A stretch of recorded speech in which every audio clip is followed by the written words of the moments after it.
We express our praise and gratitude to Allah Ta'ala. And we seek blessings on the Prophet Sallallahu Alaihi Wasallam. So as Omer mentioned, we're sort of to speak in part 5. Just to recap the parts of Al-Baqarah. What's the first part? Ayah what to what? 1 to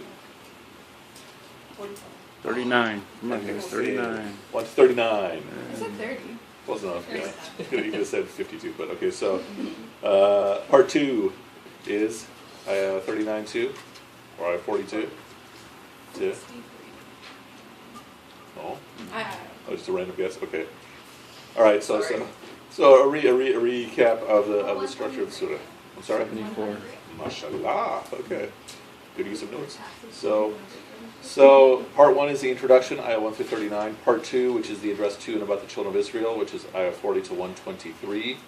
That has 2 parts, 42, 74, which is the decline of the children of Israel for most favored status. And then Ayah 75 to 123 is the causes and manifestations of kufr. Causes and manifestations of rejection. That is also the first part of the address to the Ummah of Muhammad, peace be upon him, so 74 to 123, or 75 to 123. 124 to 163 is essentially about sabr, and thematically within that, Ibrahim alayhi salam and family, the Qibla, the Kaaba, and Prophet Muhammad, peace be upon him. Right? But the essential theme is sabr. That was 134 to... 124 to 163.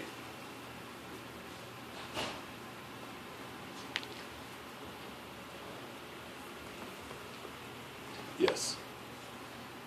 And then 164 till about 212 is what we are looking at right now, which is foundational elements of the Sharia.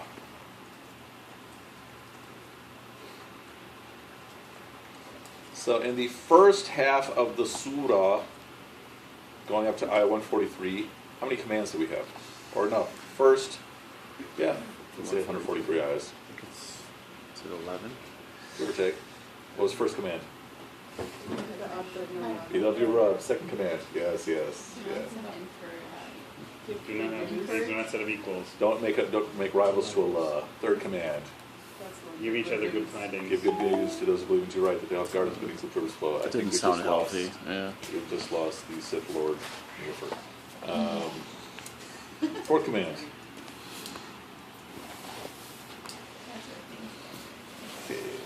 Double fail. Epic fail. It's honor the covenant? No? To the Bani Bani Israel? It's about families, right? No. Okay, so the fourth command is... What command is that one? I have no idea. No, like don't break what is meant not. Oh, those are the signs of the fasiq, right? They sever what Allah has already joined. Okay, so You guys on? same book. You're in the right You ballpark. on? Yeah. Same surah. So Ayah 104, which is essentially the text is La taqulu ra'ina wa qulu unzurna wasma'u. So the text is don't say look at me, but instead say look upon me, meaning don't say rudely, hey look at me in terms of drawing your attention, but look upon me in the sense of how can I help you. So the fourth command is with everyone, how can I serve you? Right? Third command is when you're speaking to believers, you're giving them good news. Fourth command for everyone, Muslim or non-Muslim, how can I help you? And listen to what they have to say. Fifth command, shortly after that, is for people who are hostile. Forgive and forbear. Forgive and be indulgent. Sorry? It's like Ayah 109 or something.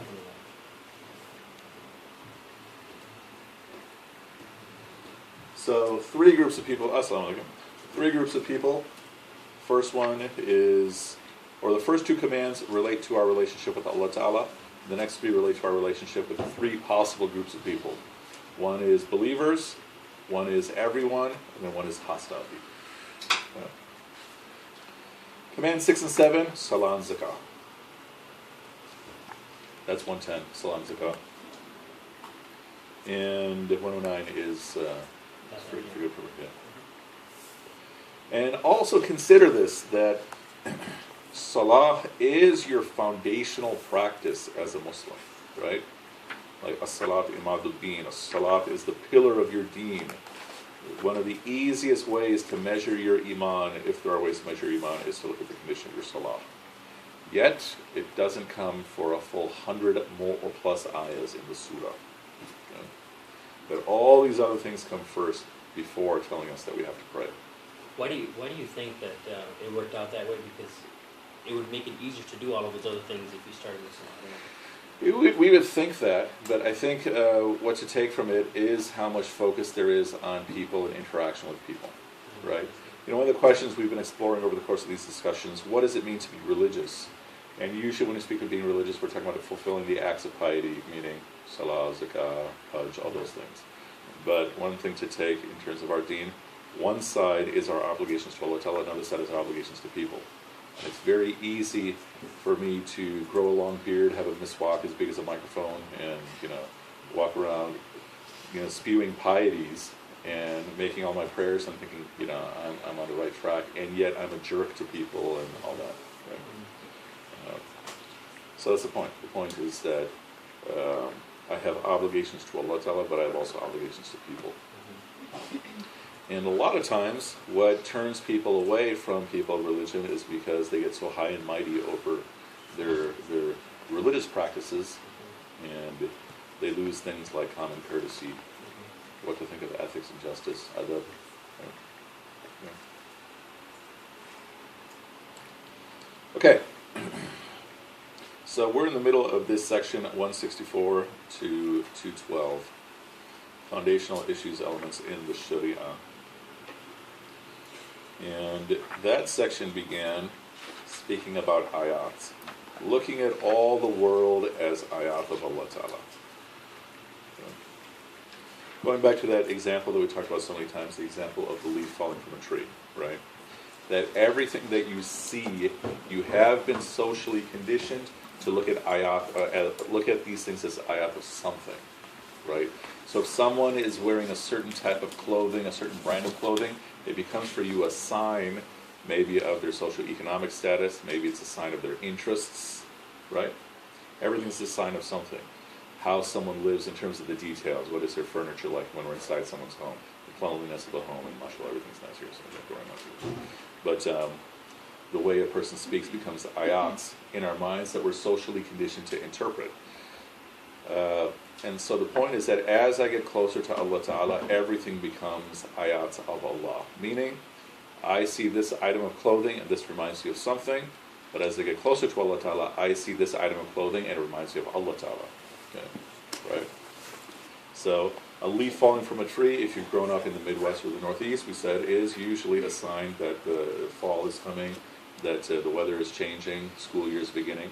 As you get closer to Allah Ta'ala, the first thing that comes to mind in that split second is not fall, but is Allah Ta'ala, right? So that's the first step. The first step is to look at everything as ayat of Allah Ta'ala. Your interaction with Allah Ta'ala starts with the ayats from that perspective. Okay? And then from there, we were told, this is around ayah 168 or so, O mankind, eat of what is lawful and wholesome in the earth, do not follow the footsteps of shaitan. And what is the point here? This ayah is not about food. Okay, the next ayah that comes a couple ayahs later is about food. Here, everything that you consume affects you. Everything that I consume with my eyes affects my iman. Okay? Everything that I consume with my ears affects my iman, and likewise my food affects my iman. Okay? Now, it's easy to go overboard and then just block everything out. That's not necessarily healthy. Okay? The point here is to first be conscious of this fact. Everything I'm taking in affects my iman. Okay? And what is Shaitan's technique? One of his techniques, it says, do not follow the footsteps of the devil. And the analogy we gave was, okay, suppose it's wintertime, you're walking down the street and you see these footsteps. In that split second, the first thing that comes to mind is curiosity, right? Somebody has walked here before, and you're looking at the footsteps, okay? And that's what Shaitan is trying to get at. We have an innate curiosity which is healthy, which should be groomed and nurtured, not shut down, especially in the case of kids. But Shaitan wants to use that curiosity to get you to get more curious of what he is calling you to. So do not follow in his footsteps, because he has no goal but to trap you.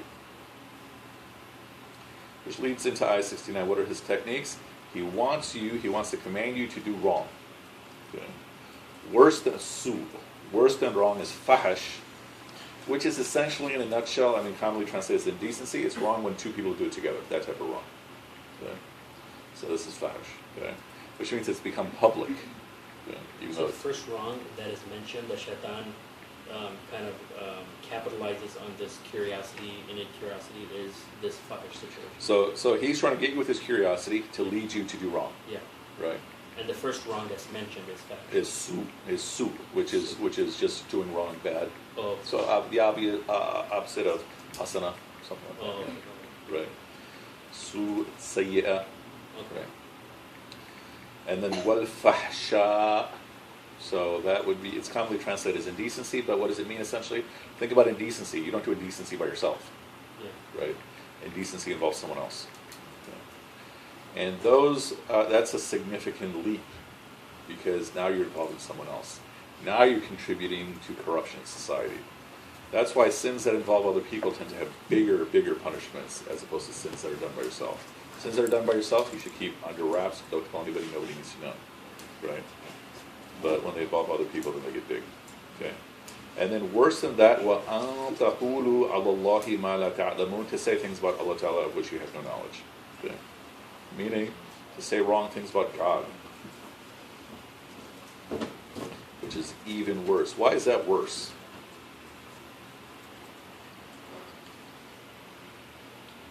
Because we're spreading like misinformation. Yeah, you're talking about the Creator. I heard a voice that someone's about to say something. No? It's one of those guys. Okay. Jumping forward a little bit. Then we talk about food. Why is food so important in terms of speaking about Iman and all those things? Okay. You already alluded to this, right? Yeah, food is a type of interaction with dunya. Right? So food does affect you physiologically. The way you acquire the food affects you spiritually, and it most likely affects you in terms of what you eat, how you eat, all those things, right? Yeah. Now, the other side of this is what plays out in our community when the foundation of our community is fiqh. So is just the details of Islamic law. This becomes the biggest question for everyone. Why? Why is everybody so concerned across the community? Is my meat from Greek stone zabiha? Why is everybody so concerned about this? About zabiha-ness? I think it's cultural thing, and it's not cultural. It's definitely a part of our religion. But I feel like sometimes people, that's what they attach to. Like if they don't know much about Islam, they know, okay, I can't eat pork, and I should wear hijab maybe, something. Okay. That might be it. But in what you're saying is that these are things that are part of my daily life, right? Whereas there isn't as much conversation about justice, which we're commanded to do, because justice almost becomes something kind of abstract, right? But food is multiple times a day. So naturally people are going to be super concerned about food. It's right here, so it's definitely an Islamic obligation. But the point I'm leading to is that when your foundation is fiqh, which is focused on just action, not iman, then food is going to be at the top of your list. Right? Can you repeat that again? So when your foundation, the way, your lens through which to understand your deen is fiqh. What am I supposed to do? What am I not supposed to do? How am I supposed to do it? What are going to be the biggest questions you have? The things that are most commonly part of your day. So salah, that's a daily thing. Food, in case of sisters, clothing, right? Including social pressures. Right? It almost seems like it ties, some of it though ties into 170 though, where it says you're following the way. It's not the direct example of following the way of our forefathers. It's a lot of the reason why that people insist on eating a certain way depending on where they're from. Yeah, I think there's a continuation of that. Is basically continuing the tradition of this is what I was taught by my parents. That's why you'll see. I think you'll see difference in Arabs versus South Asians on that issue. Yeah, I think that that's also part of just the whole circle of these concerns. I think this is concrete. Sorry? I think this is concrete. Yeah, I think like it's something physical. Yeah, I think that's definitely a big part of it too. So from there, where do we go? 177, Ayat al-Bir gets into the conversation of character. What is good character? Good character does not come from making sure the direction of your prayer is precise. You have to make sure the direction of your prayer is precise, right? If you think it's off by a few angles, a few degrees, you make it straight. But that is not going to give you good character, right? So what does good character come from? 3 elements. 1, belief. Why? Because belief informs your heart, informs your intentions, which then dictates your actions. Giving. Giving of your wealth despite your love for it or against your love for it. Question? Just repeat the first part again, I'm sorry. About the direction of prayer. The Belief? belief leads to. So the belief informs your intentions, right? It informs your heart, informs your intentions. Where are your intentions? Essentially, they're in your heart. That then informs your actions. The second issue or the second part is giving. To have the personality of giving and giving and giving, despite your love for your wealth, out of your love for Allah Ta'ala. And the third is perseverance or discipline. So good character is an act of discipline, right? That it's easy to have good character when it's not being tested. It's hard to have good character when you have justification for being nasty. At the end of that ayah it says, أُولَٰئِكَ الَّذِينَ صَدَقُوا وَأُولَٰئِكَ هُمُ الْمُتَّقُونَ. They are the people of truth, they are the people of taqwa. Question? No, just Okay. Sorry, I'm hyper alert when it comes to this. Arms going up. 178, moving from character. Character at the individual level translates at the collective level to justice. The individual level, it's character. At the collective level, it's justice. And we spoke about the law of qisas, of retribution. The interesting ayah, al-hurr bil-hurr, wal-abd bil-abd, wal-untha bil-untha. We spoke a lot about it. It's all in those videos and everything. Right? And how it also altered the techniques of the tribes. And then from there, so speaking about character, speaking about justice, when you die in this world, what do you have to be concerned about? Making sure you give your bequest, your inheritance. And there's this interesting point that we will see very frequently, these ayahs, bil ma'ruf. You should give inheritance bil ma'ruf, which is often translated as kindness or according to your culture. The point being that, who are the lawyers? What type of law did you do? Seriously? Okay. You're like, yeah, it's like the world. But, okay. Do you do any inheritance or estate? Oh, okay. Because those are often some of the nastiest fights, right? And so what you'll see in these next 100 ayahs, very frequently, bil ma'ruf, that you'll have a relationship or the break of a relationship, how do you address it? Here's the rules, but you should do it in kindness. Okay. Like, for example, giving up your wealth when you're dying.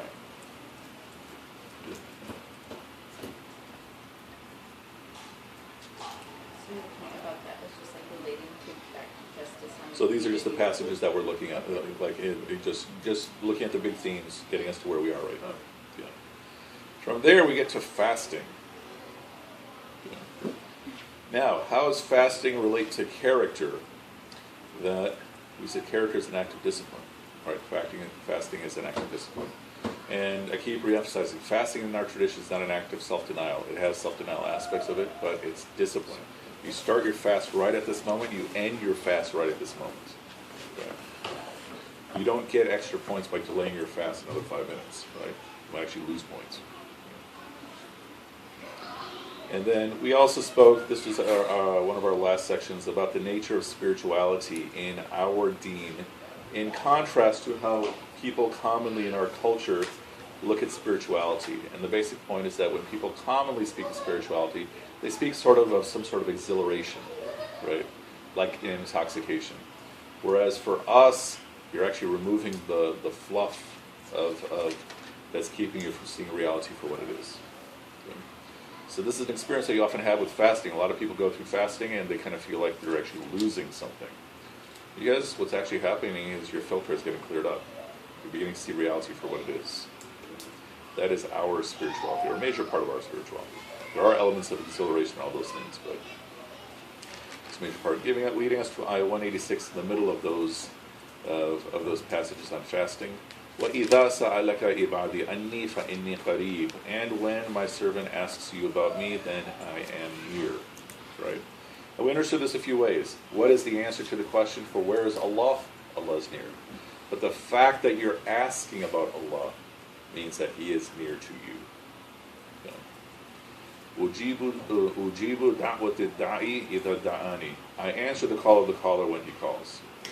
So I guess Yeah. inni qareeb, in other words, is that implying in it, if you are asking, then He is near? Is that kind of implicit in that, what you just said there? So here's the interesting thing that I was corrected by a student who is much more advanced in Arabic, that in terms of the structure, it's not cause and effect here, although it commonly is. Right. Yeah. I mean, I'm near anyway. Yeah. And then, so I answer the call of the caller when he calls, and this, we spoke very, very frequently about the prayer of the heart versus the prayer of the tongue. I'm not going to repeat that right now, but I'm sure we'll get to it again. But then let him answer my call and believe in me to be Letorites. Yeah. And from there, dealing with judges, ayah 188, do not use your wealth do not just use it up in vanity, do not use it to influence people in an unjust manner. This is all in the context of what is considered societal justice, right? Yeah. So think of character, justice, self-discipline as all being, interrelated with each other. How come you can't use your money to persuade people?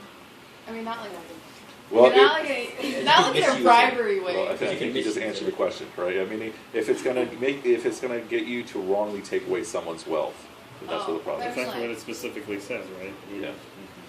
Like if you pay for like a lot of money for specific commercials or something like that, that's It's marketing. You're trying to get people to buy your product, but like you're going to court and you offer the judge a good deal. They give you a good deal, then yeah. I mean, innately you understand what we're talking about.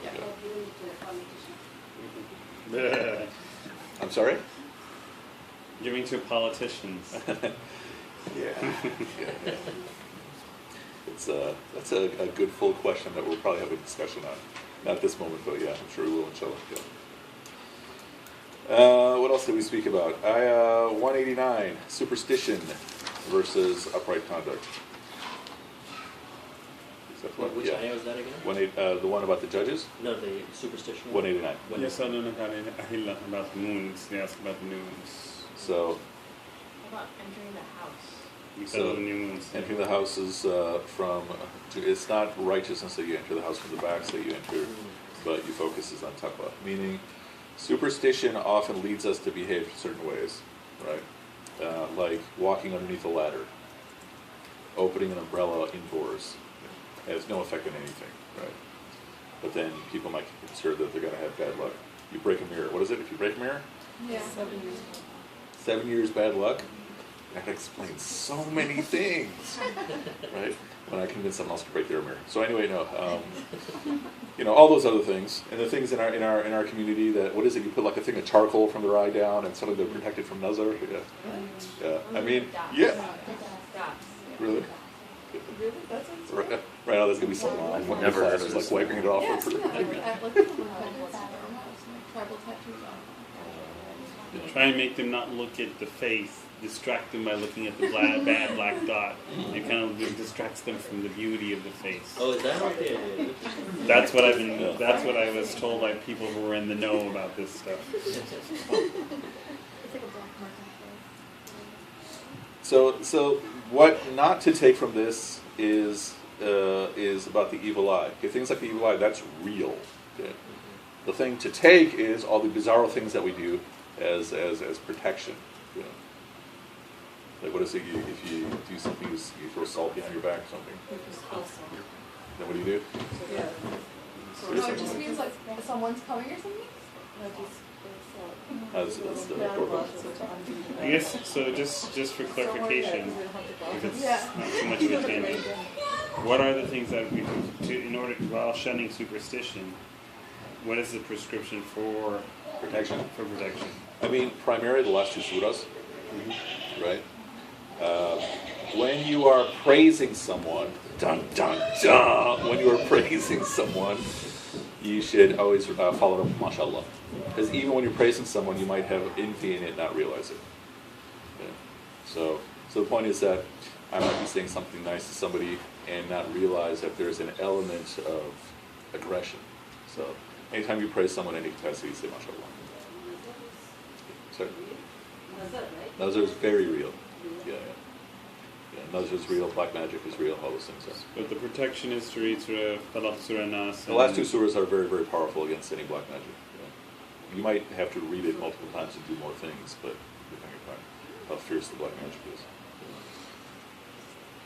And sometimes you might have to bring in some heavy-duty Iman power hitter who can do things.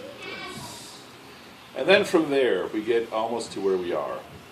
Jihad and Qital. So ayah 190, and this is the point we probably mentioned before, that very often in our community we like to say jihad does not mean holy war, which is correct. Jihad does not mean fighting, which is correct. Jihad means struggle, which is correct. But qital does mean fighting, and qital's right there in the ayah. Right? Yeah. Jihad doesn't mean fighting. Jihad, the literal meaning would be struggle towards a goal. Right? But like fighting is a part of jihad, right? Yeah, meaning in a fiqh. So like in fiqh, jihad is synonymous with qital. Okay. In tazkiyah, jihad is tazkiyah, is purification. So speaking of the genre we're speaking of. So if we're speaking from a fiqh perspective, when people are speaking of jihad, they're talking about fighting, right? In the same way, remember way back when we said a kafir in the Quranic paradigm is what? Someone who feels compelled to turn to Allah and suppresses it. In a legal paradigm, kafir and non-Muslim are the same thing. In a Quranic paradigm, a kafir and a non-Muslim are not the same thing. See what I'm saying? Yeah. So, fight in a way those who fight against you, but do not begin the hostilities. Allah Ta'ala does not love those who are aggressors. Ayah 191, and kill them wherever you find them, and drive them out of the places where they drove you out.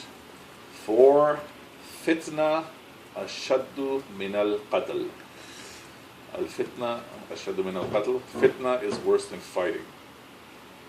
So Fatima, you walked in right at the perfect time. We're talking about jihad and everything. You know, it's like recruiting. Okay, so that's all. So fight them at the haram, or do not fight them at the haram until they've attacked you first. Okay. But if they attack you, then slay them. This, and look at this last line at the end of ayah 191. كَذَلِكَ جَزَاءُ الْكَافِرِينَ. I shouldn't even smile. This is the reward of the kafirs. So look at that language. Let's start with that last sentence. What is that saying? This is not saying this is the punishment of the kafirs. It's saying this is the reward of the kafirs. It's taunting, right? There's other places where it says, give kafirs the good news of a painful torment. It's taunting. Right? Think about that.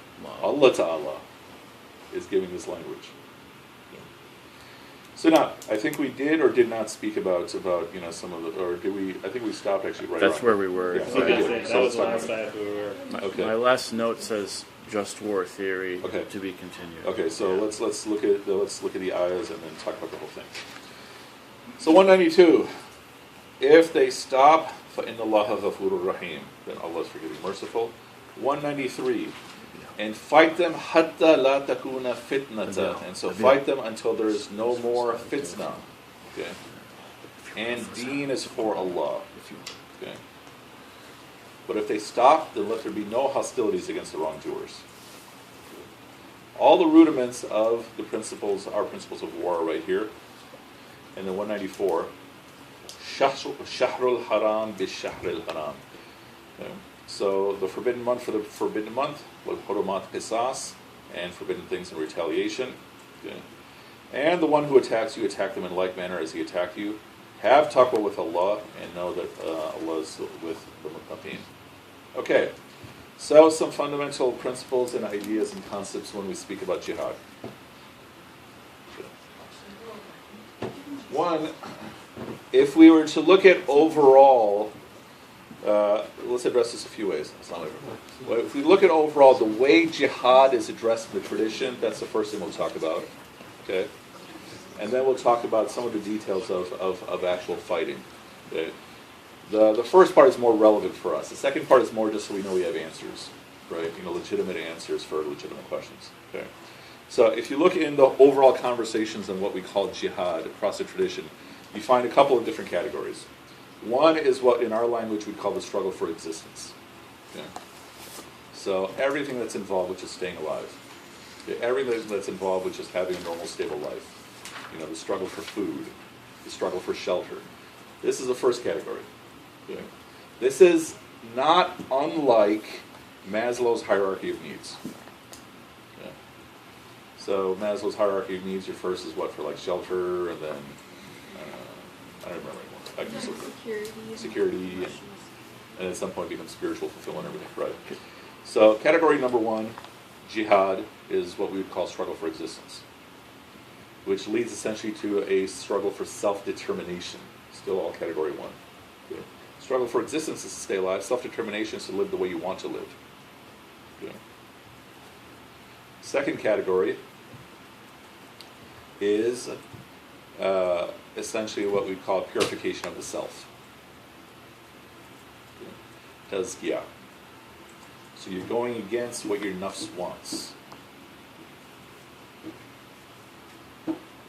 Third category, if I'm not too fast, just let me know. But we'll fill in a little these a little bit.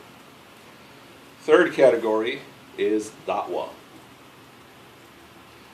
And think of three subcategories. Da'wah to the elite of any particular society. Da'wah to the masses of any particular society. Da'wah or interaction with people who are hostile. So that's the third category of jihad. Wait, to leads to the masses and then to the adversaries, hostile people. Fourth category of jihad is the jihad to establish justice or to remove injustice. So what I'm saying here is that when you go through all the books, these seem to be the big four categories when people are talking about jihad. Okay. But 2, 3, and 4 are the only ones that are considered by default jihad fi sabilillah. The struggle for existence is not automatically jihad fi sabilillah, because it is not involving obedience to Allah. Jihad fi sabilillah means you're doing something to fulfill an obedience to Allah. Struggle for existence you're doing anyway. Okay. Struggle for self-determination, yes. Isn't it Isabella, because some people, like, Allah subhanahu wa ta'ala is telling you to live. Okay. He doesn't want you to... The key point I'm making is not automatically, right? Yeah. I don't know, I guess... No, my sister was saying He said automatically. Okay. MashaAllah. Okay, so anyway, so the point being that, yes, there are many jihads that are struggle for existence that you're doing out of obedience to Allah, but it's not by default. So this plays out in many of our Muslim movements that are political movements that claim to be jihads, but by the text are not jihad fi sabilillah necessarily. Okay? Like if I'm struggling for my own state, that's not automatically jihad fi sabilillah. Tazkiyah is jihad fi sabilillah by default. Yeah. Da'wah is jihad fi sabilillah by default. And justice, which may be the same thing at times as self-determination, but may not be, is jihad fi sabilillah if I'm following the way of the Prophet, peace be upon him. Are these categories by importance, or I'm is there listing any them kind order? of by importance, but I'm saying these are just the different things They're you find. just basic. So think about these second three, number 2, 3, and 4. If I skip the jihad of the self, how is that going to play out in the jihad of da'wah? Wow. Intentions can be all over the place. I'm going to have a very serious concern about my intentions, which will also be a same problem in the struggle for justice too. Right? Right. So when we say it's not necessarily an authenticated hadith, but the meaning is taken as authentic, that, okay, we're moving from the small jihad to the big jihad, right? Jihad of the battlefield to the jihad itself. The point is that for our generations, that if my heart is not straight, then I got to be clear about why I'm doing da'wah. I might be doing da'wah for conquest, right? This is what you find among a lot of people who are doing da'wah. It's this sense of proving our superiority, right? Conquest by way of the number of people who've converted, as opposed to our obligation to give the message. Yeah, Nashi? The jihad of establishing an Islamic state, It's not by default a jihad fi sabilillah. Why? because it's self-determination. Because the idea of an Islamic state is only about 150 years old, 200 years old. If we change it to rule of Allah because of obedience to Allah, that becomes very different. See what I'm saying?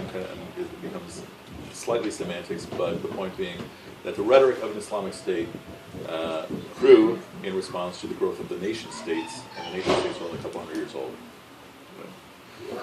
A lot of the rhetoric for an Islamic state began almost exactly the same time as the rhetoric for a Jewish state, meaning Zionism and that approach to the Khilafah movement began almost exactly at the same time, because that's what was going on in the world. Right. But if we're talking about removing injustice, then that's a very different thing. Right. Yeah. Where's his voice? Oh, right here. Yeah, yeah. Right. So I have a question about in the Ayah 193. 193? Yeah, and it says, and fight with them until there's no distribution. And I think like the next part is like kind of just establishing the point we're just talking about how like even our fighting, like it should only be for Allah, because it Yes. says, and religion should be only for Allah. But like, so it says deen, and so what is like the translation of deen there? Because it's obviously connected to the fighting. Yeah. And like how would you connect that? So, I mean, this is a question where the answer seems to vary over the course of the generations, right? And so today when we speak of deen, we speak of religion as something different than a state institution, right? There was no distinction, right? Because the Prophet was also the head of state, and he was also the head of religion. The Caliph was the head of state, and so forth and so on, right? So it seems that at that time, Christianity was a full-fledged deen, Islam was a full-fledged deen, Shirk was a full-fledged deen, right? Can't really say that about Christianity today, right? You know, capitalism is the overarching deen, which has space for a type of Christianity and such, right? This is a side point. This is a real-world issue because if we look at the rhetoric of the so-called extremists, terrorists, and all that stuff, some of it is us versus them fighting, but some of it is they're taking these passages, and it's fair to say that just as one person who says Islam is all about peace is sincere, one person who's saying, Islam is all about aggression is equally sincere, potentially, right? So I'm saying it's one of the very serious questions of the time. What is the relationship between Islam and the polity? Yeah. And so like, but you would say almost like in this context, you could say that it's like the religion / state Is indistinguishable. only for Allah. Yeah. And Yeah. For the religion / polity. Yeah. Yeah. So, of those, we're saying tazkiyah is foundational. Okay. Because I need purification of myself if I'm doing da'wah to make sure my intentions are clear. I need purification of myself if I'm working towards justice to make sure my intentions are clear. Yeah. Because it's so easy to fall into other intentions, often related to triumph and conquest and such. Right. Yeah. There's a relatively new genre in Islamic tradition, but relatively new, I'm saying less than a century old, called fiqh sira. So the understanding of sira. Looking at the sira of the Prophet, peace be upon him, as a model of one person doing da'wah, starting as one person, leading to the complete establishment of society. This is a very recent study in Islamic tradition. Okay. There was the study of Sira for most of our history was a subcategory of hadith, and it was often called maghazi literature. What's maghazi? What's this about? Fighting. War, basically. Right. So looking at the Sira, it was broken up into a few categories. The first, which is speaking of everything up to the first revelations, was called Mubtada, which is what? Beginning.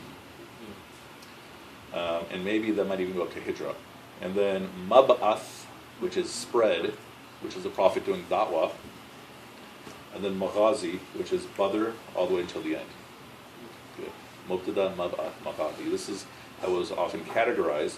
But what was of use for people was basically what did he do during Badr all the way up to the Treaty of Hudaybiyah.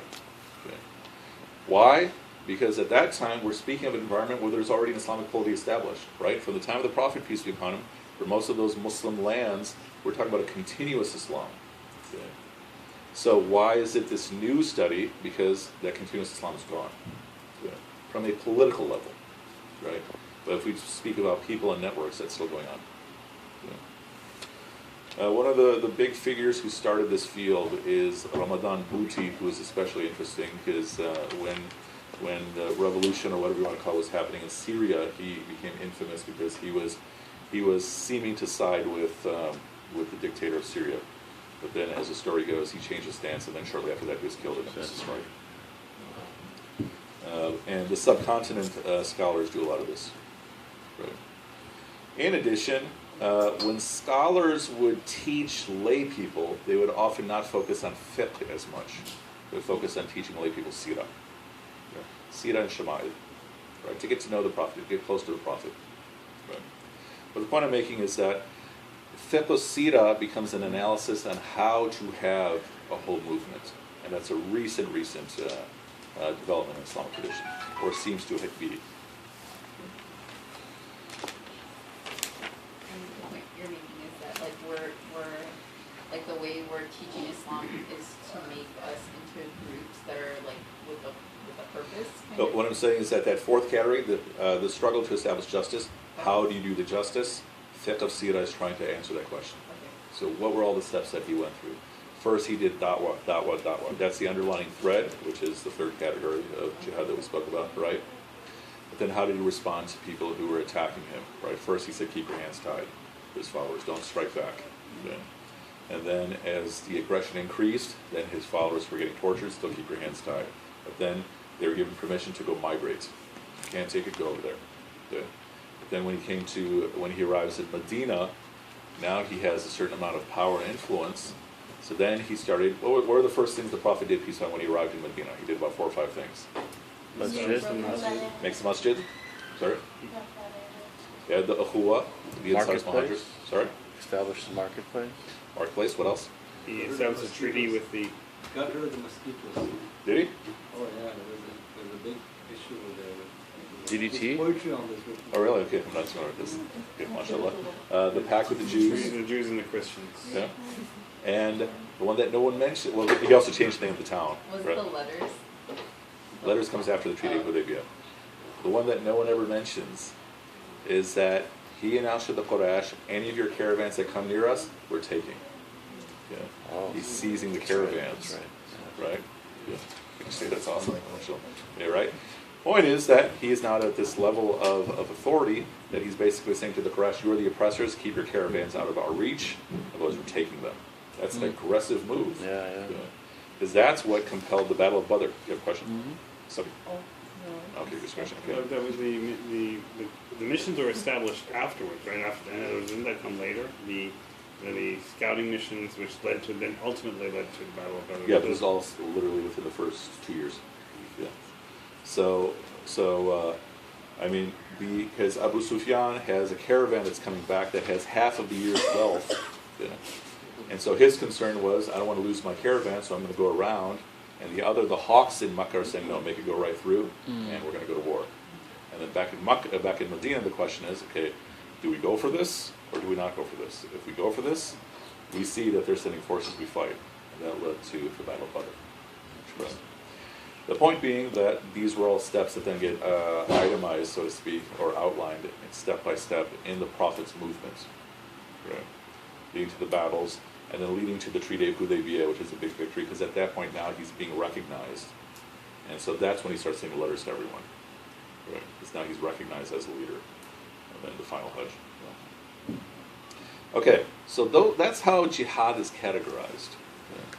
So that's one side of the discussion. I have a Yeah. question. Just number 4, removing injustice. Or Is there establishing justice or removing justice. is there an Arabic term for that?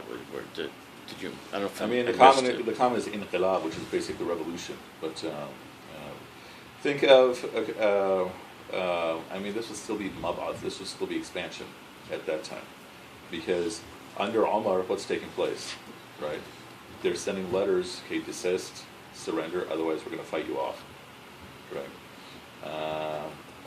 And other than expansion, I don't remember what the... I didn't know if you mentioned one because I didn't write one down. I didn't Because you said hayat tazkiyah da'wah. Sorry? Isn't that expansion? But you're asking for a formal Arabic term that I'm Yeah. getting at this moment. That's fine. I didn't know if I missed it. So. Okay, so that's one side. Any questions about those? Those are essentially the major categories of jihad. And again, one key thing to take is that the struggle for existence, the struggle for self-determination is not by default jihad fi sabilillah, which is contrary to the opinion of a lot of people, a lot of non-scholars, right? I'm saying in terms of scholarly opinion, that if you're automatically working for a political revolution and you're Muslim, then automatically it's jihad fi sabilillah. No. So the people who are protecting their lands against oppression, So it's really it not. is really not fighting for the cause of automatically- Allah, for example, it's Yeah. really just protecting the own Yeah. turf. So it's not automatically jihad fi sabilillah, but it may be. Yeah. Yeah. I have a question. Yes, ma'am. Are you getting these categories directly from these ayahs? Like No. I'm just speaking in terms of how it's This is discussed just like in the book. It's like a an Fifth overview. overview, I guess, right? Yeah. In terms of these ayahs, other ayahs on jihad we find in Surah Al-Hajj especially. And so to sum up some core principles now of actual fighting, if you're involved in fighting. Okay. Oh, of all those different categories, when might you find violence? You're going to find violence in Tazkiyah? I should hope not. Right. Right. Okay. Are you going to find violence in Da'wah? Once again, I would sure hope not. 4, you may. Right? An interesting thing that you also find in discussion among some people is looking at the difference between the haves and the have-nots today versus at the time of the Prophet, peace be upon him. At the time of the Prophet, peace be upon him, the lopsided relationship was Badr, right? And we're talking 300 to 1,000. Okay? 300 ill-equipped to 1,000 well-equipped. That's not what you have today. Yeah. Right? There it was spears and arrows against spears and arrows, right? And camels and horses and such. There, now we're talking about a massive difference. Okay? And so what you find as an argument among many scholars who do talk about these things is that this era, going to battle is a losing cause. Okay? Because it's too lopsided. The promised ratio that Allah Ta'ala gives, this is in Surah Al-Anfal, but I forgot which ayahs it is. It's Surah 8. Which basically says, if you are strong in Iman, Allah will give you the strength of 10 times your size. Okay? If you're weak in Iman, He'll give you the strength of twice your size. Okay? And so the argument using that formula that some people give is that the difference today between a movement and a military is so monstrous that this is beyond any promise that Allah will give you. Okay? That's one side. The other side, which now is going to sound like a contradiction, one of the big questions of our era, the big questions of our era, is what's called the democratization of violence.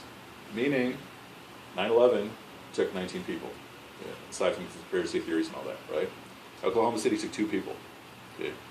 And so, on the flip side, now you can have a small amount of people that cause the amount of damage that a whole military had to do before.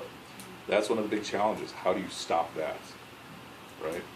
Because that's like trying to find a needle in a haystack. What do you mean stop that? How do you prevent two people getting together and getting whatever those ingredients are, Oh, I see what you're saying. short of making a fascist state, which is what Yeah. America's becoming. Right? Yeah. How can you stop that? So even aside from ISIS and all that, Yeah. this is one of the big challenges of our era. How do you take violence Yeah. away from the layperson? As far as what you said that was in Surah Anfal, was that in the context of jihad fi sabilillah in particular? Yeah. So which of the wars, if you will, in the last decade or two, do you think would really qualify for that? I don't know if any of them. Really?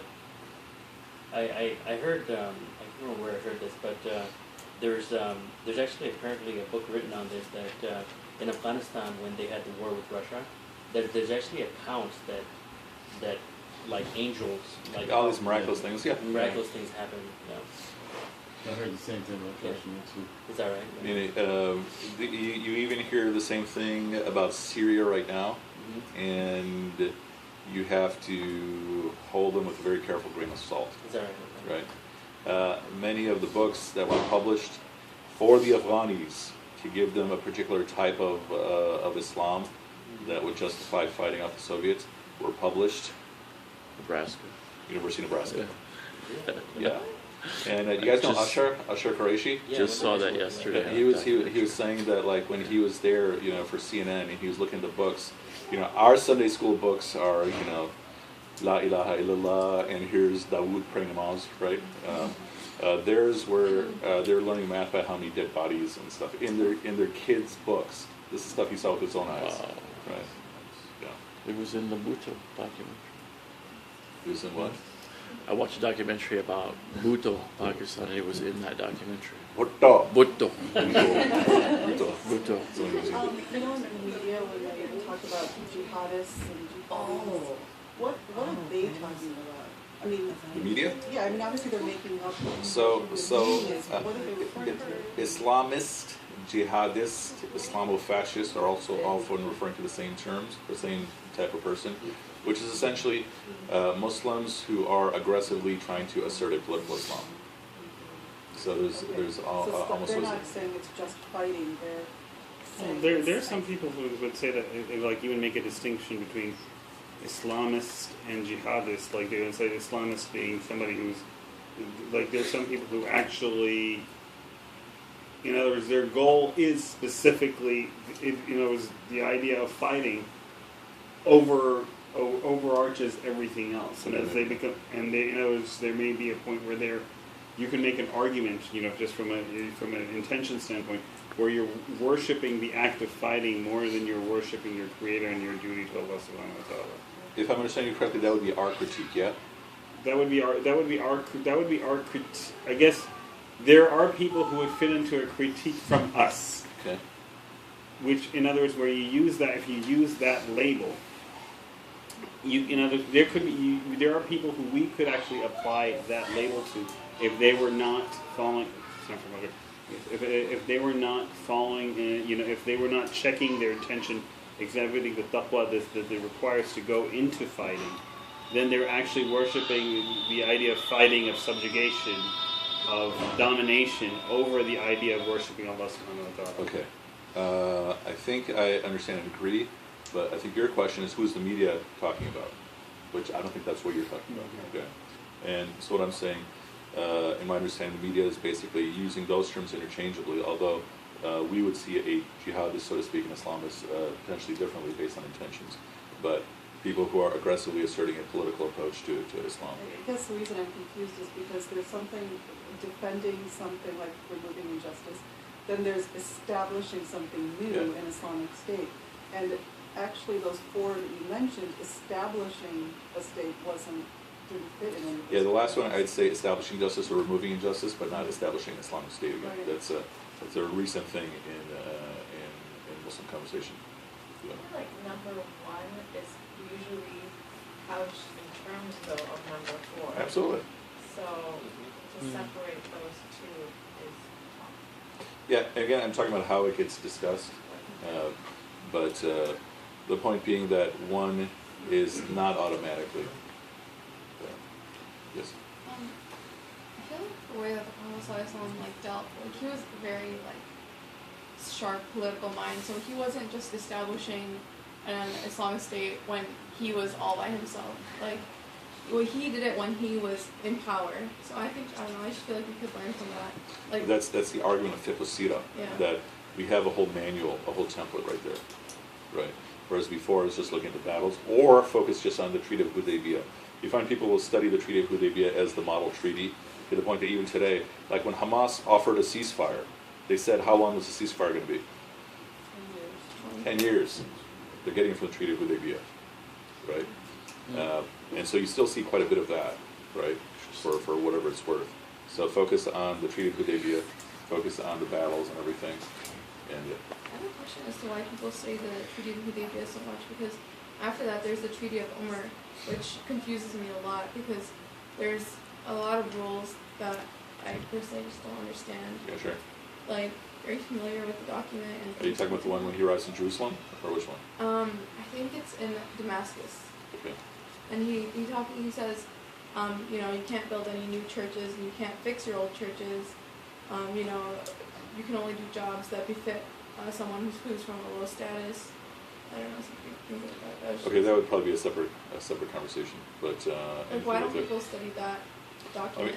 I mean, people study everything, but the point is that in terms of the Prophet, peace be upon him, you guys are Just only sound document. police These system. are separate conversations, so good idea. Okay, sorry. I have Okay. a question as well. You had a question, and then Mohammed. No, We have it- Mohammed Talking about too, so. tazkiyah. this Yeah. might also be a separate conversation, but like, I just, my personal belief is that like Islam. war in what it is now in terms of like bombs, in terms of technology, is not at all like sustainable or even civilized anymore. Like, I think even Islamically we had this notion of like a civilized war where, you know, this and that, like you have to do you have to save the trees and this and that.